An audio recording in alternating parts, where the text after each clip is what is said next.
Olá, irmãos, a paz do Senhor. Graças damos a Deus por ter nos concedido mais essa oportunidade, estarmos para mais um vídeo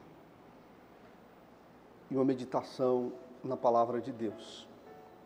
Em continuidade a este trimestre, hoje iremos abordar sobre a lição de número 7, que traz por tema a desconstrução da feminilidade bíblica. Estamos falando aqui de Baixo Guandu, Estado do Espírito Santo, na Avenida 10 de Abril, 608. O texto, leitura bíblica em classe, baseia-se no livro de Provérbios, capítulo 31, verso 10 ao 31. Diz o seguinte: mulher virtuosa, quem a achará? O seu valor muito excede o de rubins. O coração do seu marido está nela confiado, e a ela nenhuma fazenda faltará. Ela lhe faz bem e não mal, todos os dias da sua vida. Busca lã e linho e trabalha de boa vontade com suas mãos. É como um navio mercante, de longe traz seu pão. Ainda de noite se levanta e dá mantimento à sua casa e a tarefa às suas servas. Examina uma herdade e adquire-a, planta uma vinha com o fruto das suas mãos, cinge os lombos de força e fortalece os braços, prova e vê que é boa a sua mercadoria, e a sua lâmpada não se apaga de noite. Estende as mãos ao fuso, e as palmas das suas mãos pegam na roca.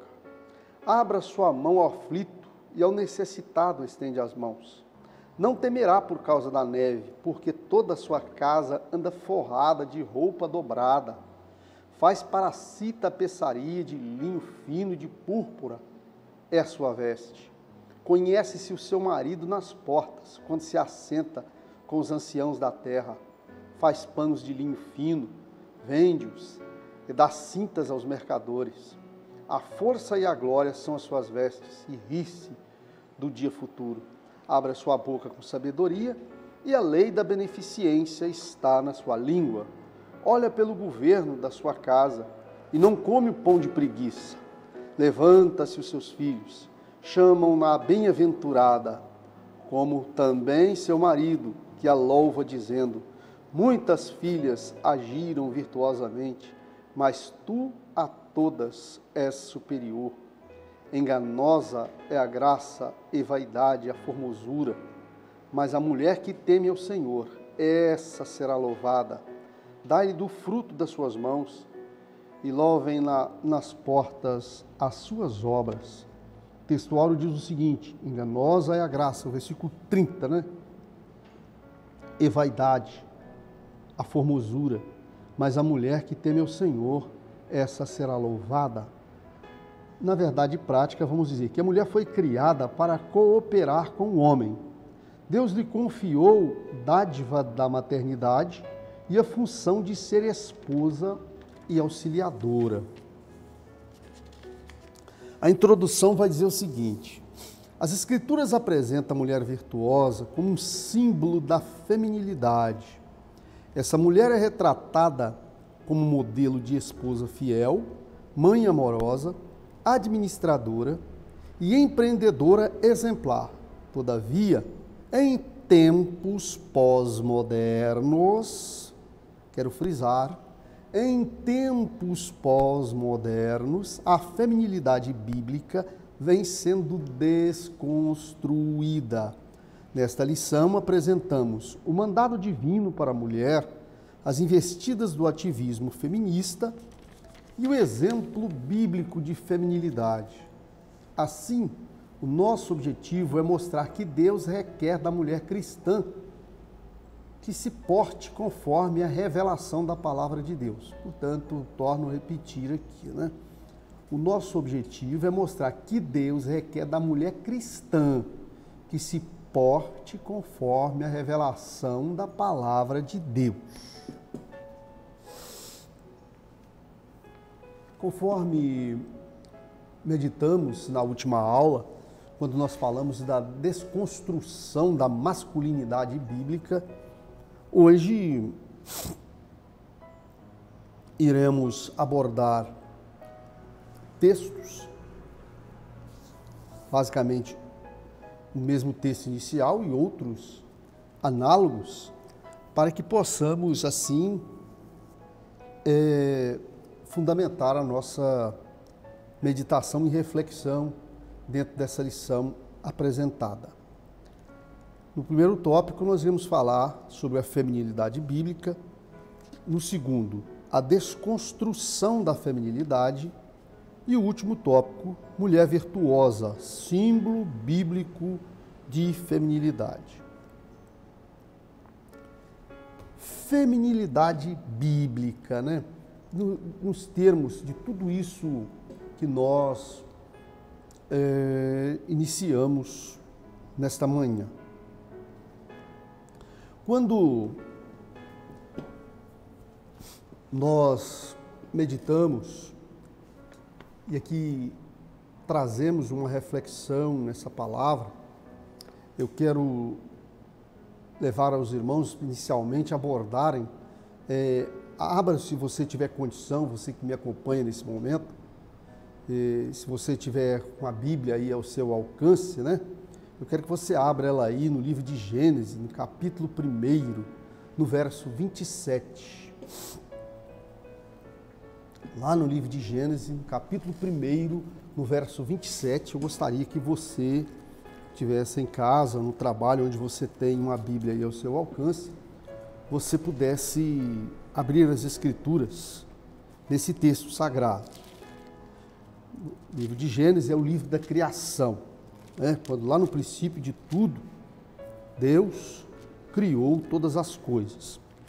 E dentre a criação de Deus, após o Senhor concluir aí no 5º dia, Ele dá prosseguimento no 6º dia para a coroa daquilo que que ele é considerado como a coroa da criação. Então, vamos aqui no Gênesis 1, 27. Vai dizer o seguinte: e criou Deus o homem, a sua imagem, a imagem de Deus o criou, macho e fêmea os criou. A primeira observação que eu quero fazer nesse texto aqui é com relação ao verbo bara. O verbo bara, nós vamos encontrar ele no primeiro versículo, quando vai estar lá no hebraico, Bereshit bara Elohim et, quer dizer, no princípio Deus criou os céus e a terra. Então, quer dizer, o verbo bara, Bereshit bara Elohim, bara. Aqui nós vamos ver o verbo bara vai aparecer aqui no verso 27. E criou Deus, o homem, a sua imagem, a imagem de Deus o criou, macho e fêmea o criou. Entretanto, quando se trata, vamos dizer o seguinte, para a sua melhor compreensão, no projeto de Deus está o verbo bara. No projeto de Deus está o verbo bara. Agora, quando Deus coloca esse projeto em execução, já não é mais o verbo bara. Aí já vem um outro verbo, yaven. Então quer dizer que yaven tem a ideia de construção, construir, de edificar, formar. O verbo vara está lá no projeto, quando Deus o executa nas coisas que não são humanas, por exemplo, os animais, ele vai usar o verbo bara, que só Deus, pertence a Deus, essa forma de criação, quando ele cria céus e terra, os elementos da terra, os elementos do mar. Contudo, aqui, na hora de criar o ser humano, no hebraico original, nós não vamos encontrar o verbo bara, nós vamos encontrar essa expressão de yaven. Então aqui, o que acontece? Deus formou o homem e a mulher do pó da terra, quer dizer, formou o homem do pó. Após o Senhor ter impetrado no homem, o espírito de vida, quando ele foi formado alma vivente, a partir de um tempo, do tempo de Deus, o Senhor constrói a mulher, derivada do homem, porque Deus as Escrituras vai dizer que o Senhor vai cerrar, o homem, enquanto o homem dorme, o Senhor vai cerrar a costela dele e dali vai formar uma mulher. E criou Deus o homem à sua imagem, a imagem de Deus o criou, macho e fêmea os criou. E criou Deus o homem, à sua imagem o criou, macho e fêmea o criou. Então olha só, o Senhor criou o homem e coloca ele lá no jardim do Éden. E nós sabemos muito bem que o primeiro ser aqui criado é o ser humano, o homem macho. Deus o fez e de repente o Senhor, acompanhando ele no jardim, no dia a dia, o Senhor observou que lhe faltava alguma coisa. Eu poderia dizer o seguinte: na caminhada do homem, o Senhor observou que faltava ali alguma coisa. O homem estava na solidão. É a mesma coisa que você dizer assim, como você está num deserto, quem está num deserto, ele está sozinho. Eu diria o seguinte: você pode estar cercado de leão, onça, urso, boi, cachorro, gato, galinha, tudo que você pode imaginar. Você está num lugar de ser um paraíso, onde haja fartura de tudo, mas se você estiver sozinho lá, você está na solidão. Como o próprio filósofo disse que o homem o ser humano é um animal político e social, quer dizer, ele tem essa característica de a necessidade de viver em sociedade, ele não pode ficar só. Se ele ficar só, ele entra em depressão e morre antes do tempo, morre precocemente. Então, o Senhor olhou assim, peraí, está faltando alguma coisa. E eu quero aqui, em primeiro lugar, destacar que, às vezes, em alguns estudos bíblicos, você pode ter visto por aí, é claro que não é esse o objetivo, quando alguém apresenta um estudo bíblico desse aí, ele não tem o objetivo de trazer isso aí, apenas te levar um breve entretenimento, talvez até para despertar do sono e te chamar a atenção para você entender a palavra na sua essência. Vamos dizer que o homem estava só e vou arranjar um problema para o homem, arranjar a mulher. Não, a mulher não foi um problema para o homem. Né? Lá no livro de Gênesis, no capítulo 2, já no capítulo 2, no verso 18, Gênesis capítulo 2, verso 18, eu quero que você acompanhe aí na sua Bíblia, Gênesis capítulo 2, verso 18, você vai ver o que acontece. E disse o Senhor Deus: não é bom que o homem esteja só, far-lhe-ei uma adjuntora que esteja diante dele. Lá na Taná vai estar escrito assim, ó, Vaiomer Adonai Elohim, Lotov Heiot Hadan, Levador Recelo Ezer Knekedor. Quer dizer, eu quero te chamar a atenção aqui para a última parte dessa palavra, desse texto em hebraico, né?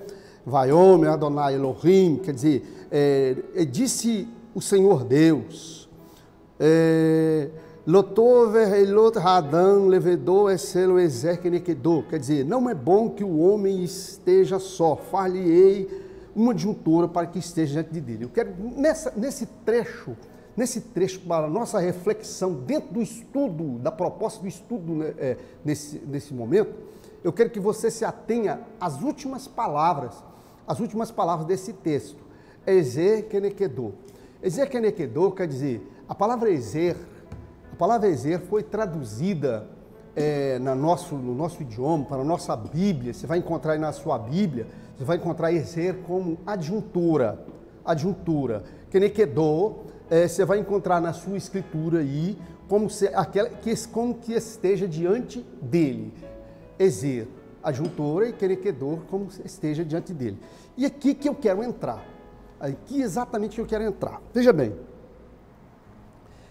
quando nós analisamos a palavra ezer, você pode, dentro aqui, conforme foi traduzido para a nossa língua, ela está ali como auxiliadora, mas ezer no hebraico não é auxiliadora.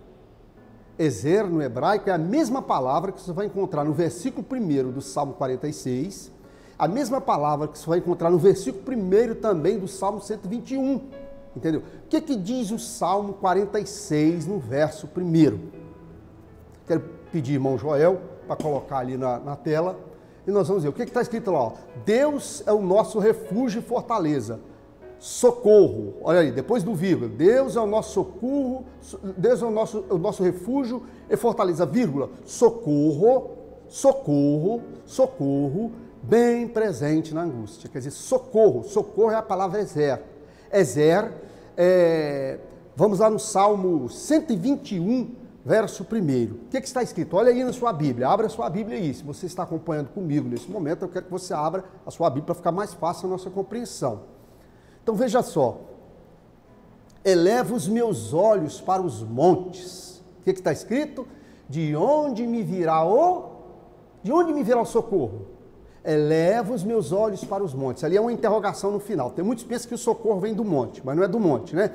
De onde me virá o socorro? Então, quer dizer, o salmista está precisando de socorro, e ele vai no Salmo 46, ele precisou de socorro um dia e verificou que o seu socorro vinha de Deus, né?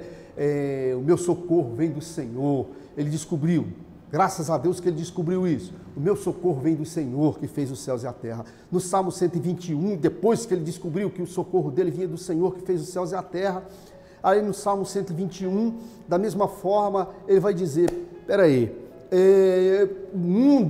o mundo à minha volta olha para os montes e acredita que os deuses estão lá em cima dos montes. Por isso eles olham para os montes, esperando que o socorro venha dos montes. Mas eu olho para os montes e eu pergunto, de onde me vem o socorro, né? Quer dizer, o socorro vinha do Senhor, né? Quer dizer, o socorro vem do Senhor que fez os céus e a terra. Então, olha só, a palavra, aqui eu quero dizer esses dois versículos para que você entenda, porque você vai ver socorro e lá no Gênesis você vai ver Ezé. E na verdade, na Taná, as palavras são as mesmas. A mesma palavra que está lá, nós estamos abordando aqui em Gênesis, é a palavra que está no Salmo, quer dizer, as palavras que estão no Salmo, que nós acabamos de ler aqui agora, no versículo 1 do 46 e no versículo 1 do Salmo 121. Portanto, quando a Bíblia diz Ezer, Kenekedô, Ezer, Deus olhou lá de cima e viu, peraí, alguma coisa não está bom, alguma coisa precisa ser melhorada. Veja bem, por isso quando eu fiz aquela colocação, para você ir mais além, eu quero simplesmente, nesse momento, que você vá mais além conosco através da palavra, para que nós possamos ir além das letras e até daquela compreensão, talvez, que você tenha compreendido até o dia de hoje. Então veja só, quando ele disse, não é bom que o homem esteja só, eu vou criar alguma coisa, mas não é criar alguma coisa, como se diz o ditado, para apimentar a vida do homem, para lhe trazer problema. Não é criar alguma coisa para poder colocar o homem, como se diz o ditado, sem chão, sei lá o quê. Não, Deus olhou e viu como estava só, eu vou trazer-lhe o quê? Socorro. Deus viu que o homem precisava de socorro. Entendeu? Então a mulher, nós vemos que, quando nós falamos da feminilidade bíblica, a mulher para o homem representa socorro e não problema. A mulher representa a solução. A mulher representa para o homem sucesso. Entendeu? Então olha só, esse é o significado feminino da palavra de Deus. Quando eu falo de socorro, eu estou falando que lhe estava faltando alguma coisa.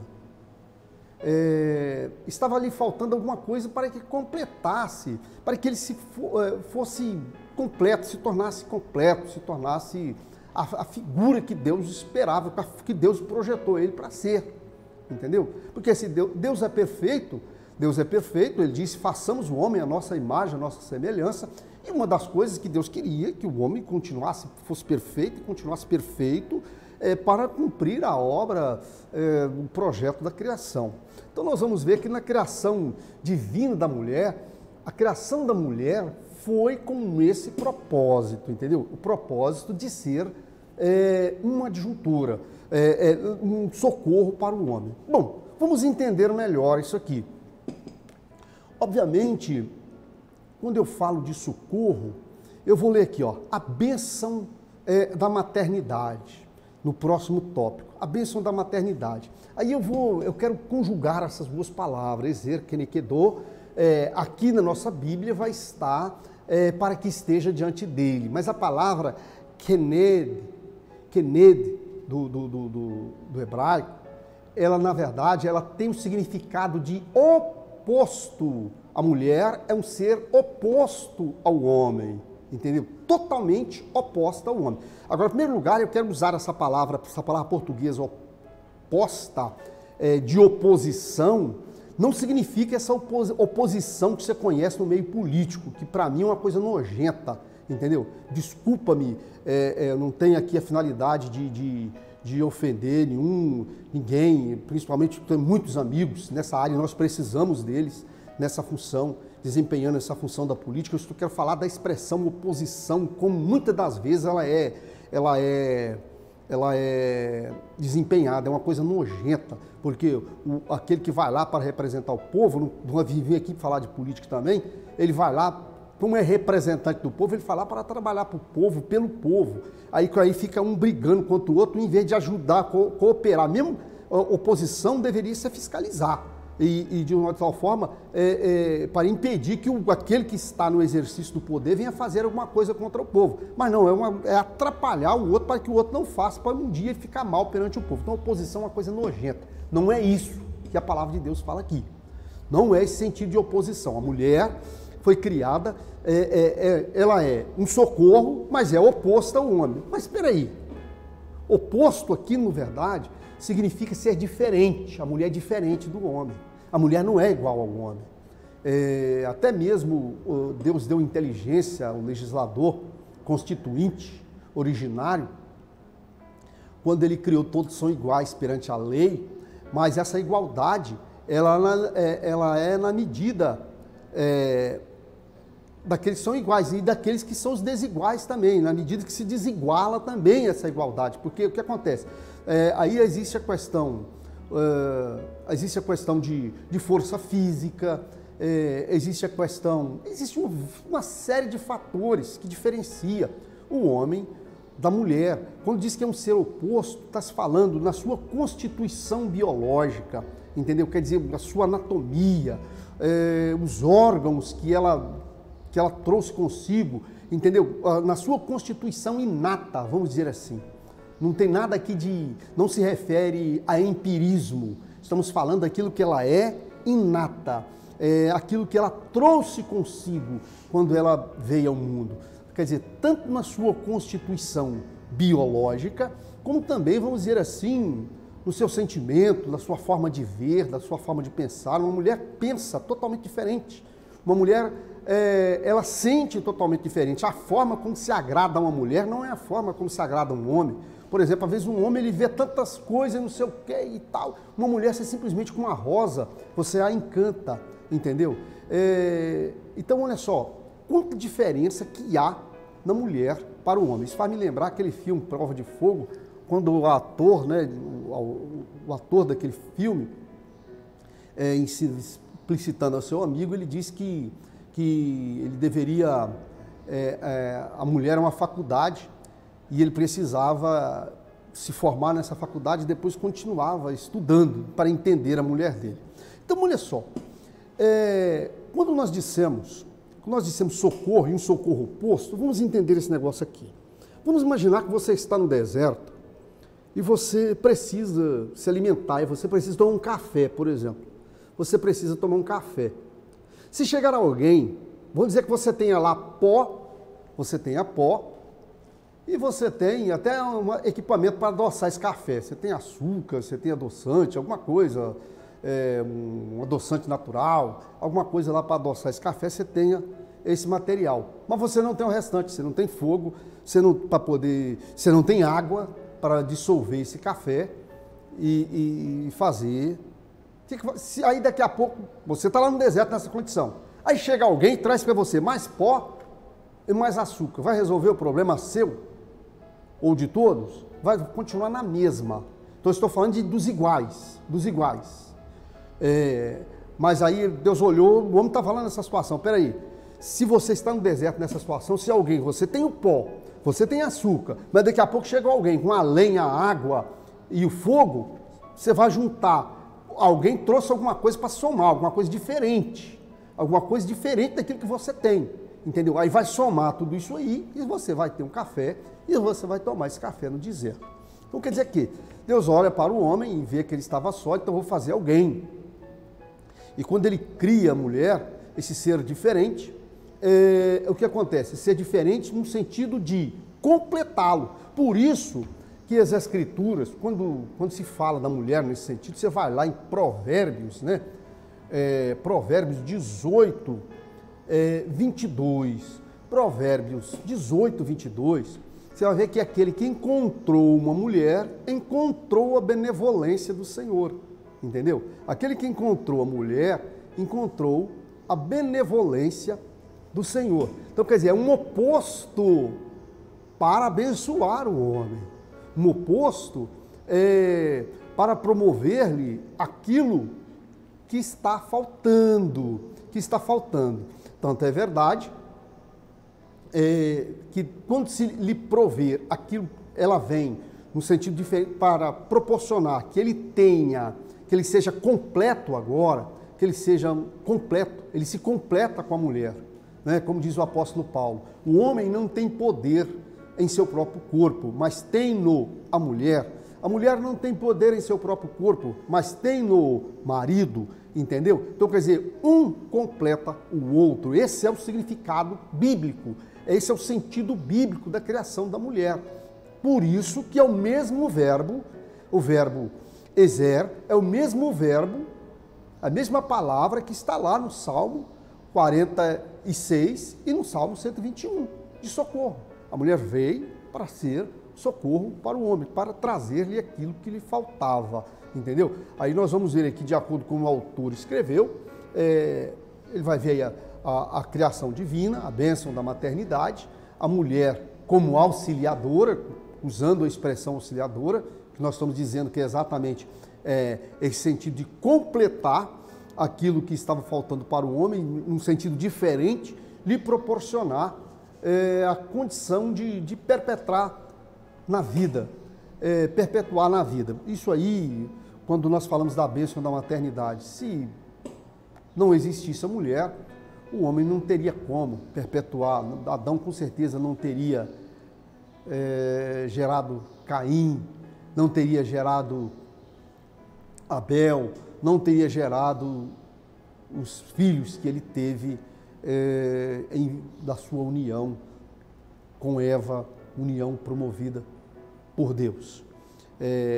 Então, olha só, no segundo tópico, fazendo uma breve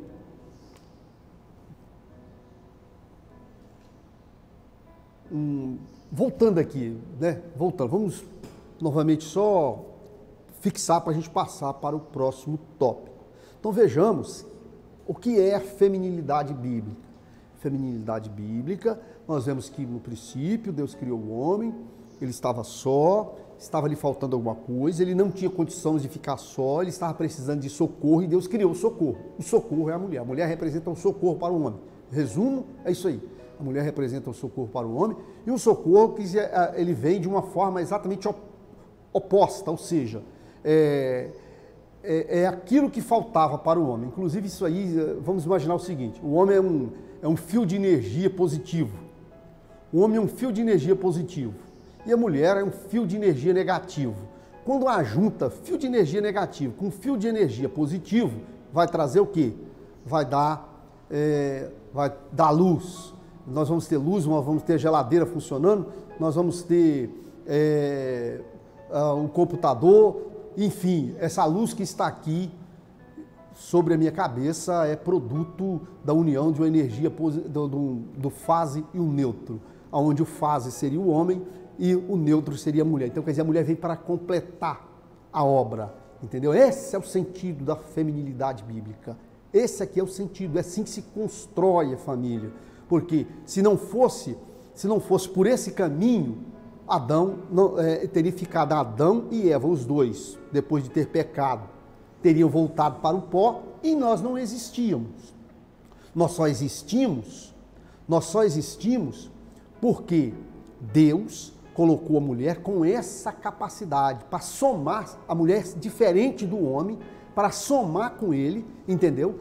E trazer esse resultado, formar a família, né?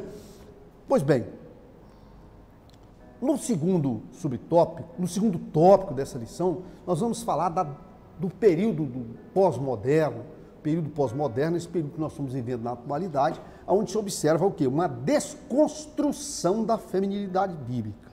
Desconstrução da feminilidade, né? Vamos dizer assim, melhor dizendo. Nós falamos da feminilidade bíblica e agora nós vamos falar do problema pós-moderno, onde há a desconstrução da feminilidade. Pois bem, ativismo feminista. Ativismo feminista que nós vamos dividir em 3 subtópicos: ativismo feminista, liberdade sexual e ataques à família tradicional, né? O ativismo feminino, o feminismo, né? Ele surgiu aí do século XIX na Europa. Nós vamos ver isso aí do século XIX para cá. Século XIX, na Europa e nos Estados Unidos, as mulheres reivindicando o quê? Direitos iguais.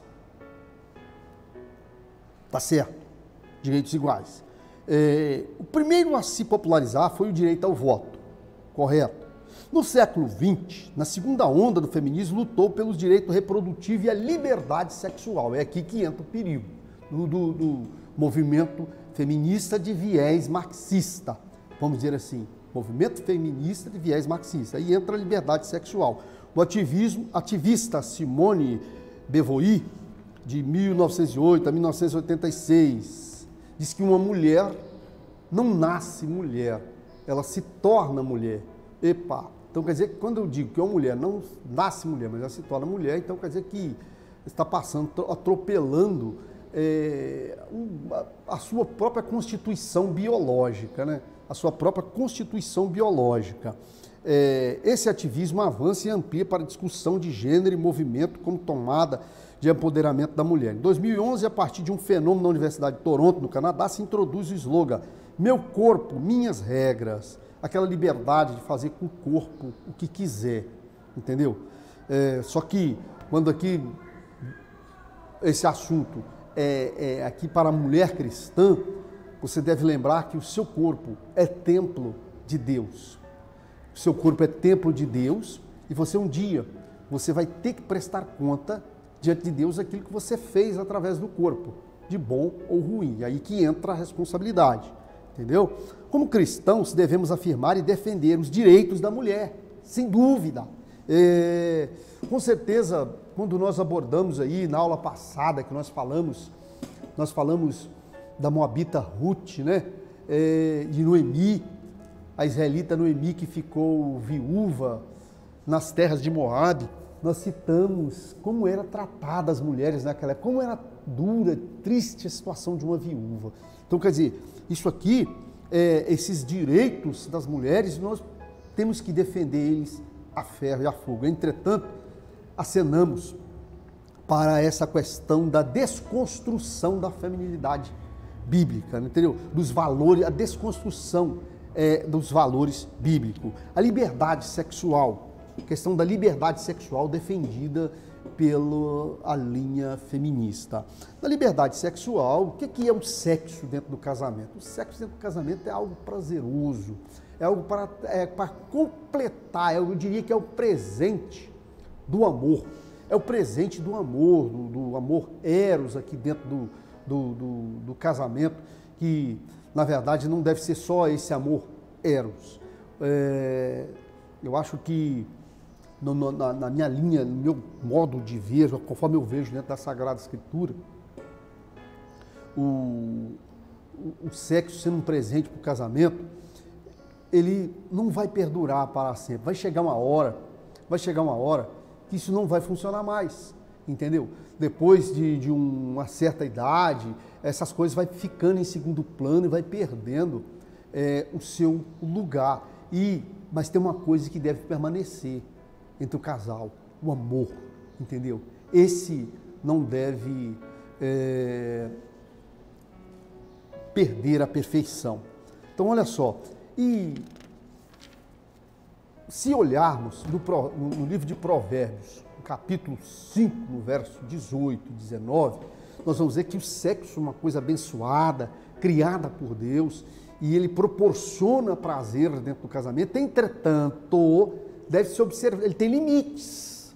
Ele tem limite, no limite da união conjugal. Mas é exatamente isso que esse movimento feminista prega. Liberdade sexual quer dizer o quê?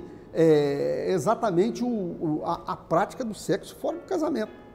Entendeu? Por isso ele vem o quê? Ele vem, entre outras coisas, quer dizer, quando eu falo prática do sexo fora do casamento, nós vamos ter aqui adultério, a promoção da dissolução da sociedade conjugal, o ataque à família tradicional. Para a Escritura, o casamento é monogâmico, hétero e indissolúvel. Mateus, capítulo 19, 5, 6, o casamento é monogâmico, hétero e indissolúvel. Para esse movimento, a Bíblia escraviza a mulher. Essa ideia de um casamento hétero, dissolúvel e monogâmico, isso é escravizar a mulher, tornar a mulher escrava, de acordo com essa linha de pensamento, entendeu?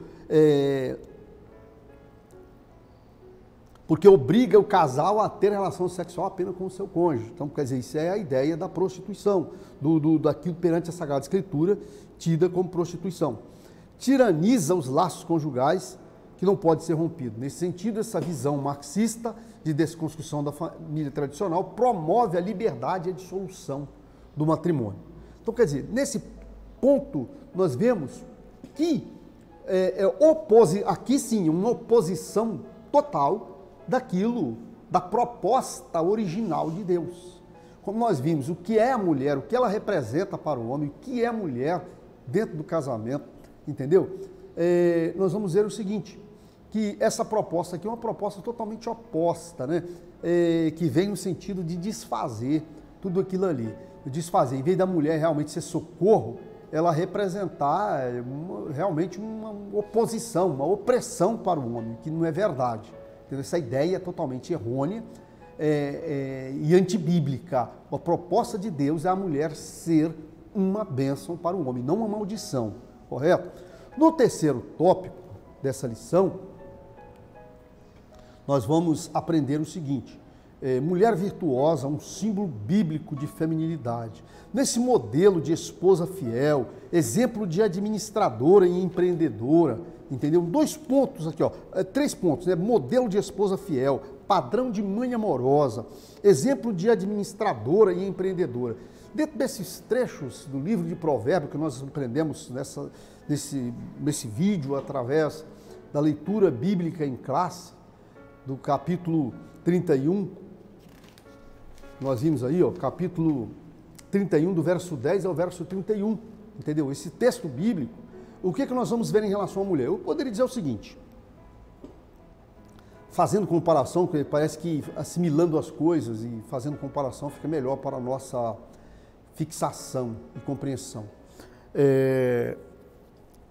Existe a figura, um modelo de governo chamado parlamentarismo, né? O governo parlamentarismo é aquele governo onde tem um rei, e existe um rei, que é o chefe de Estado, e existe um primeiro-ministro, que é o chefe de governo. Então, existe um rei e existe o primeiro-ministro, nesse tipo de governo parlamentarista. Então, eu diria que o casamento é como um governo parlamentarista, de acordo com essa visão aqui da mulher virtuosa, símbolo bíblico de feminilidade. O casamento é como um Estado parlamentarista, onde o homem é o rei da família, e a mulher é a primeira-ministra. De acordo com o que nós lemos aqui no livro de Provérbios, do capítulo 31, nós vamos ver que a mulher é a primeira-ministra, ela está administrando. Quer dizer, a mulher virtuosa é de estimável valor, né? Por isso a Bíblia declara: o coração do marido está nela confiável. Quer dizer, vamos lá, ele revela total confiança na sua esposa. Vamos dizer assim, a conduta dessa esposa é ilibada em todas as áreas, tais como lealdade conjugal, pureza sexual, administração do lar e das finanças. Veja bem, ela lhe proporciona contínuo bem-estar. É uma mulher confiável, não é instável. Suas ações inspiram indispensável confiança, que faz de seu marido um homem bem-sucedido. Quer dizer, estando na administração. Olha o que nós lemos quando se trata, por exemplo, de fazer frio. Imagine que alguém tenha sua casa em uma região em que há momentos que faça calor e há momentos, mas também que faça frio demasiadamente. Então ela tem a sua casa protegida com linho, a roupa, lã para agasalhar no momento de dificuldade. Quer dizer, a mulher virtuosa é também uma mãe dedicada, se levanta e dá mantimento à sua casa. Ela acorda quando ainda está escuro. Estou lendo o texto bíblico que nós lemos no início. Ela acorda quando ainda está escuro e providencia a refeição para a família. Pelo bem-estar do seu marido e filhos, ela gerencia as diversas tarefas do lar. Olha só, executando. É o governo parece que é o governo da casa, né? Enquanto o homem é o rei, essa aqui é o governo da casa. Ela é uma mãe protetora, seus filhos estão adequadamente vestidos, tanto no calor como no frio, entendeu? Não receia a neve por seus familiares, pois todos eles vestem de agasalhos. Provérbios 31, 21. Essa mãe virtuosa educa sua prole com sabedoria e bondade. É claro, o pai, ele passa, às vezes, a maioria do tempo fora de casa. Os filhos são educados, na maioria das vezes, pelas mães, porque são elas que estão mais em contato, são mais próximos com eles, entendeu? É aquela questão, alguém parece que está mais acessível a proteger nesse sentido, entendeu? Os filhos reconhecem seu incalculável valor e elogiam, agradecem e retribuem o amor recebido dessa ditosa mãe. Depois continua o texto bíblico, né? A mulher virtuosa é uma notável administradora, lá no versículo 15 a 22, né? A mulher virtuosa é uma notável administradora, como empreendedora, adquire tecidos, confecciona roupa, lençóis, colchas de boa qualidade, etc, etc, etc, né? 15 ao 22. Ainda de noite se levanta, dá mantimento à sua casa, a tarefa da sua serva, examina as herdades, adquire, planta uma vinha com o fruto das suas mãos, cinge os lombos de força e fortalece os braços. Prova e vê que é boa a sua mercadoria, a sua lâmpada não se apaga de noite. Estende as mãos ao fuso e as palmas das suas mãos pegam a roca. Abre a mão ao aflito e ao necessitado estende as mãos. Não temerá por causa da neve, porque toda a sua casa anda forrada de roupa dobrada. Faz para si tapeçaria de linho fino e de púrpura as suas vestes. Tudo são características da feminilidade bíblica. Por isso que eu usei aquela expressão de rei, primeiro-ministro. Por isso, conheço um pastor que ele dizia que a mulher dele era... Conheço um pastor que ele fala, aliás, né, que a mulher dele é 100% na vida dele. Eu concordo com essa ideia, por que 100%? Se você vê o seguinte, Se faltar essa pessoa aí, compromete tudo. Então você tem que ter esse alguém ao seu lado, porque foi uma providência divina para o homem. Na conclusão, nós vamos dizer o seguinte: a Bíblia revela que homens e mulheres se complementam, 2:24, Gênesis 2:24, eles se completam, né? Dessa forma, veja bem, homens e mulheres se completam.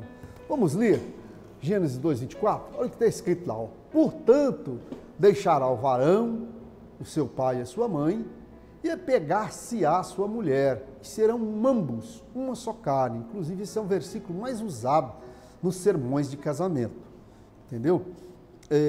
Dentre outros papéis, Deus confiou às mulheres a dádiva da maternidade e a tarefa de ser auxiliadora. Essa característica enobrece e não estigmatiza as mulheres. Todavia, a desconstrução da feminilidade as coloca em rota de colisão com a vontade divina, porque Deus a criou para ser dessa forma e não de outra. Por isso, a mulher cristã é instruída a honrar a sua feminilidade e assim glorificar a Deus em sua soberania. Portanto, a mulher cristã é instruída pela Bíblia a honrar a sua feminilidade e assim glorificar a Deus em sua soberania. Eu espero que a nossa reflexão nesse momento, nesse vídeo, possa lhe trazer alguma coisa de bom, alguma coisa construtiva na sua vida, venha lhe trazer algum benefício. Se você gostou, se você gostar da reflexão dessa manhã, passe para alguém que você achar, que você ama, né? Que você achar que essa palavra também vai fazer bem. Quero estar agradecendo pela sua companhia até o presente momento, né? Que você possa estar conosco aqui, sentir de estar conosco em um dos nossos cultos que ocorrem todas as quintas-feiras e aos domingos, às 19 horas, estamos aqui para adorar a Deus neste lugar. E você é o nosso convidado. E eu quero agradecer também a participação, a colaboração do nosso irmão Joel, para que nós possamos colocar esse trabalho no ar. Quero nesse instante estar orando por você. Senhor nosso Deus, nosso Pai, nesse momento, no nome de Jesus Cristo, eu quero te agradecer pela oportunidade de estar aqui mais uma vez e quero rogar ao Senhor uma bênção sobre a vida de todos aqueles que nos acompanham através desse vídeo. Ó Deus, no nome de Jesus, assim eu rogo, entregando tudo em vossas mãos, que nós possamos, pela tua graça e infinita misericórdia, encontrar, Senhor, o sentido da tua palavra e entendermos a tua vontade para conosco nessa terra e nessa vida. Assim oramos e te agradecemos no nome de Jesus. Amém.